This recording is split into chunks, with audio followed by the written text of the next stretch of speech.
My oh my, I have not done a self-recording or a self-recording like this in a hot minute.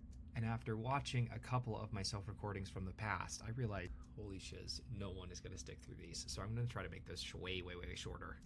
Starting with the biggest wins, which is I met with BGZ Brands, the owner of this brand, Shane and Casey. It's actually kind of like a portfolio brand, but I met with these guys. Adam Swerdlow, he was actually the former COO of The Chosen, so, good contact.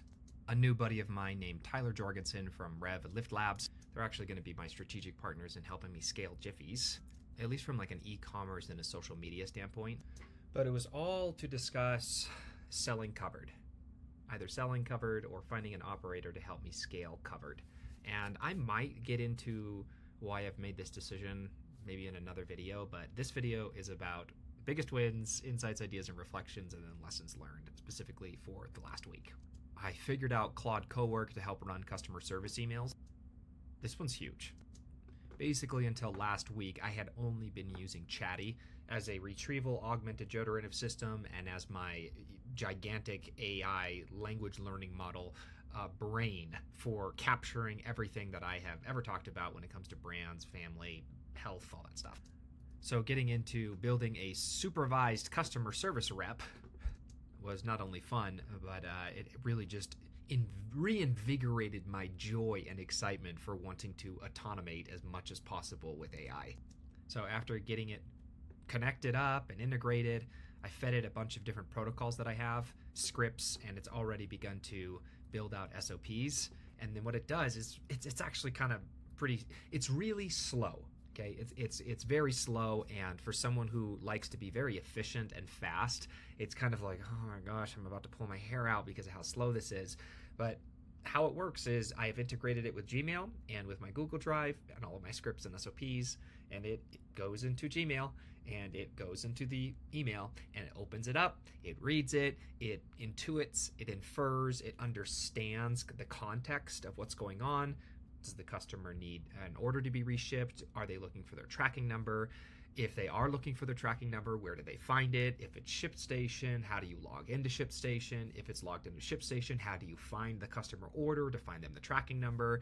If they find the tracking number and find out the order should have delivered to them weeks ago, what script are you supposed to do? Going back to the email and Gmail and then feeding them that email. So it's like it's very slow, but it is full stop all the way until the very last step, which is just approving the message and having gathered all of the information and then responding to the customer in my tone and in my personality so that I can go click, send, go, and we can move on to the next one. So it's really exciting, although very slow. It is I would say the genesis eventually having AI completely take over customer service and run it for me better, more efficient, and more timely than I could, but all with the human touch so well ingrained into the process that it seems like it's me communicating and talking with you, the customer. Okay, so very big win on that point. Okay, then I met Constantinos for custom branded screen cleaner. This guy is a hoot. He's from Greece, and he originally backed me on my Jiffy Kickstarter campaign. Never received the order. And so it was in figuring out Claude Cowork that I fell on his email. And his email said basically like, hey, look, I ordered a bunch of them, never received them. Could I get them from you?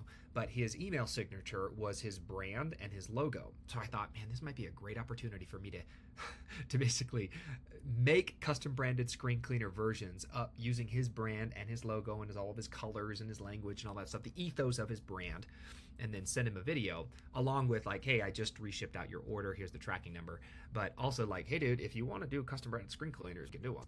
And that led to, I guess, a bromance, you could say. 2 hours and 54 minutes building partnerships through infinite game thinking.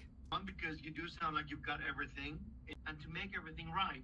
Yeah, I do. And where there's no will, there are excuses. And so, oh, that's great. It is I'm great. stealing that. It is, and I am going to steal that. Anyways, the conversation went from, oh my gosh, we've got so much in common, to he is wanting to help in bringing custom branded screen cleaners and Jiffys, at least for retail on the Jiffy's part, to Europe. So anyways, it's just interesting because, it's like when you're being yourself, sometimes magical things happen where God puts people in your life to help you continue being more of yourself. Does that make sense? I hope so.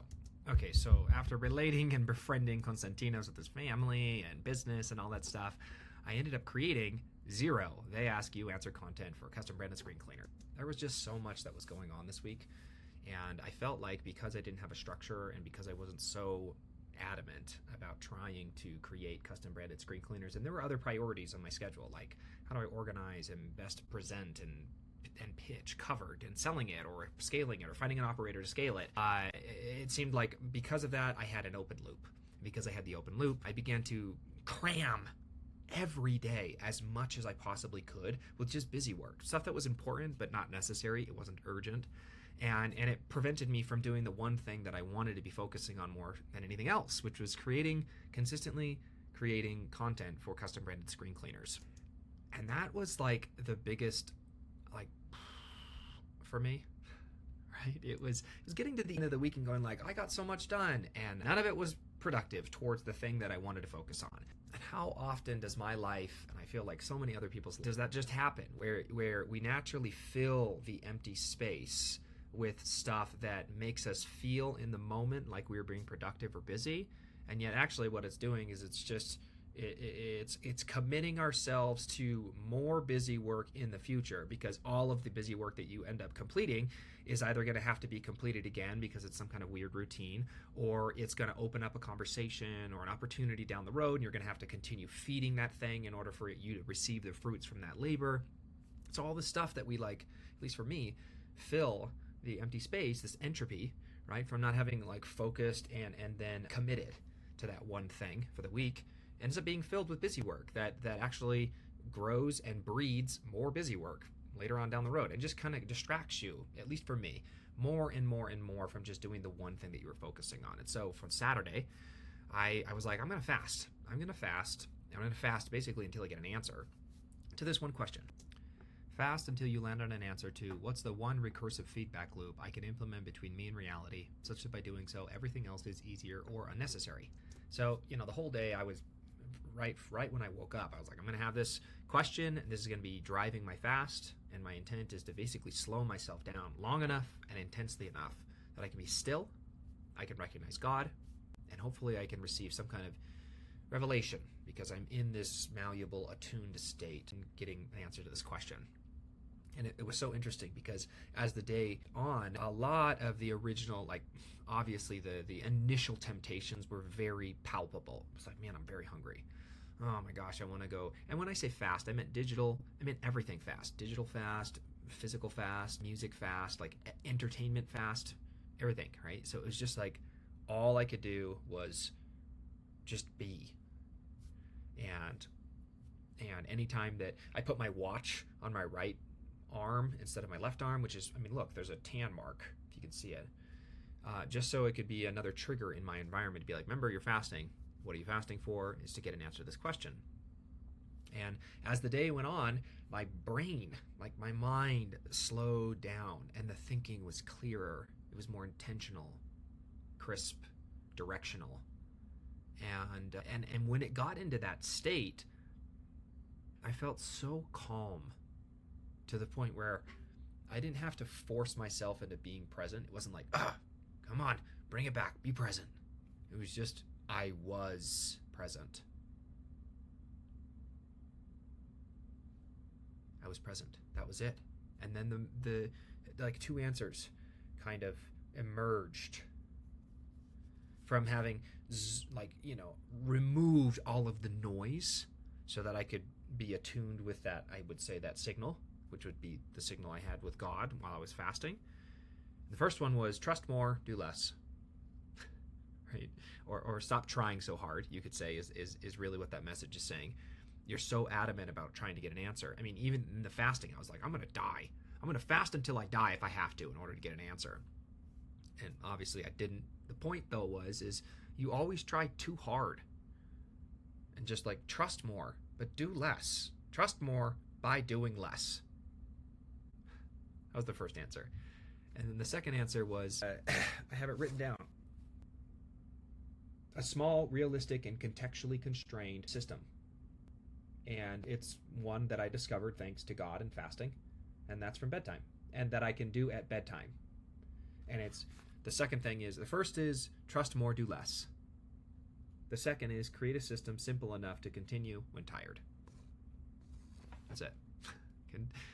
Create a system simple enough to continue when tired. And man, it was just like a rush of adrenaline, a rush of enlightenment. Because when it was said in that simplicity, it was when I received that revelation, and it was that simple. It really was that simple. I went, man, that's really what it is. It's like I wake up every single morning, I've got tons of energy, and that is the state by which I then plan and organize the rest of my day, the rest of the week, the rest of the month, the rest of the year. And it's not a realistic state. It's like I don't have this contextually constrained environment.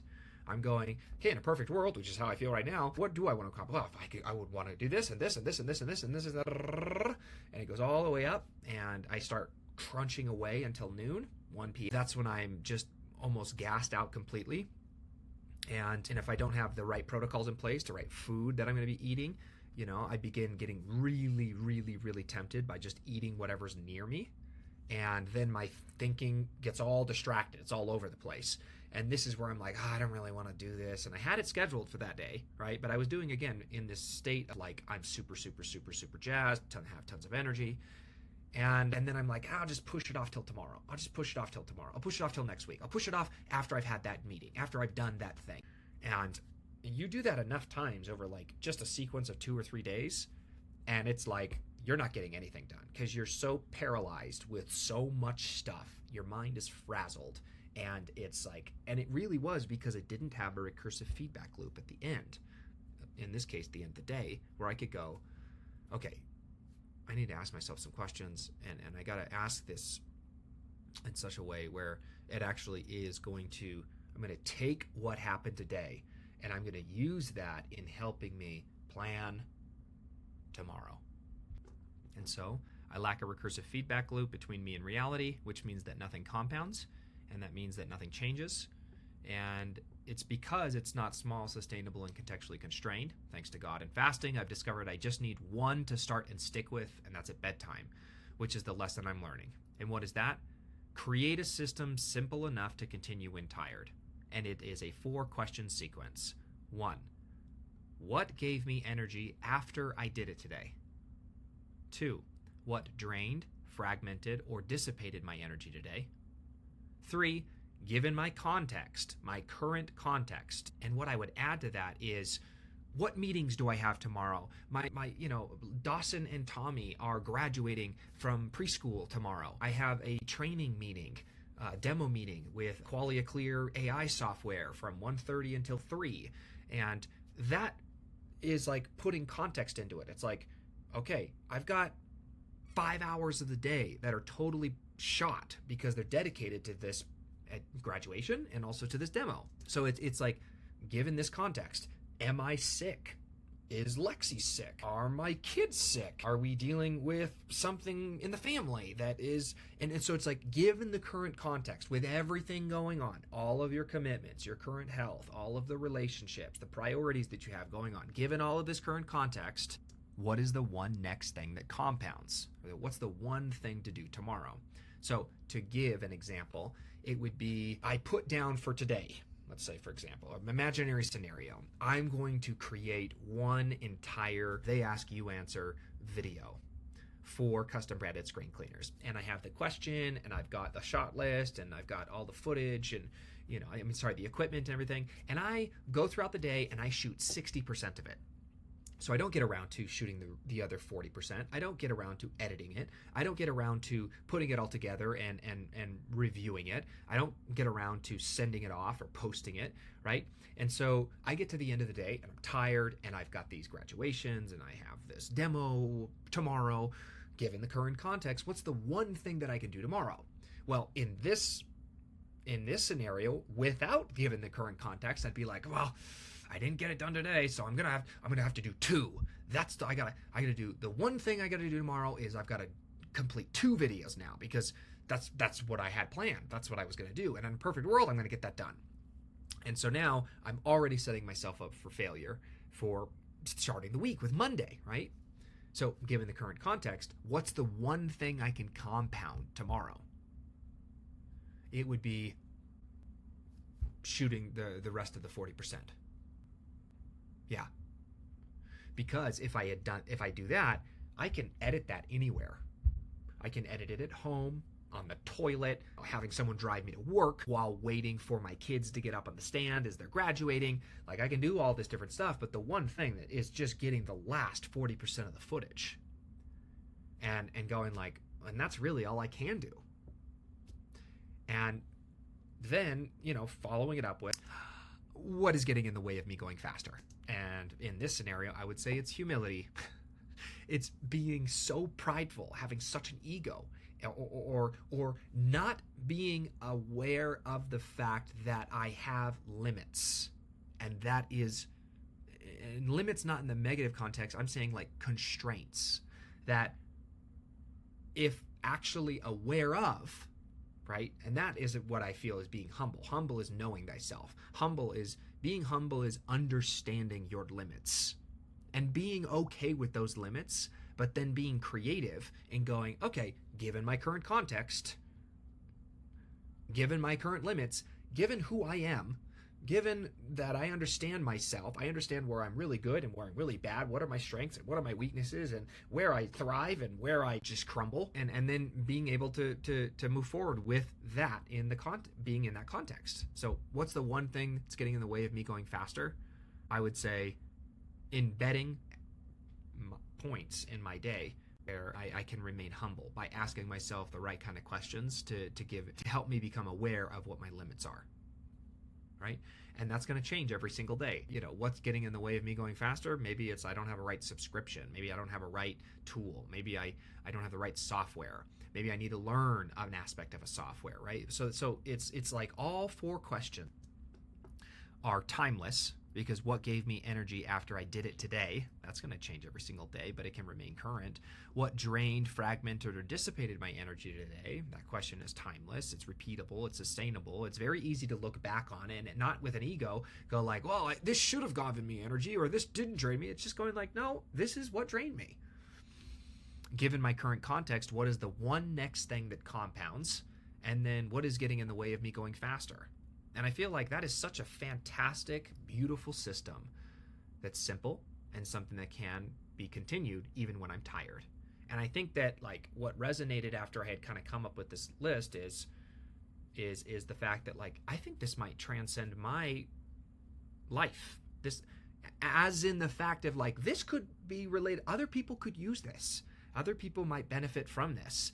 And I'm going to say that it's not in the truth of the questions. It's not in the truth even of the sequence. It's in the truth of sticking to it consistently long enough that reality begins to bend and you begin to yield the results from it after having done it consistently, sustainably, long enough. And that is my self-recording for this week. Ka-chow.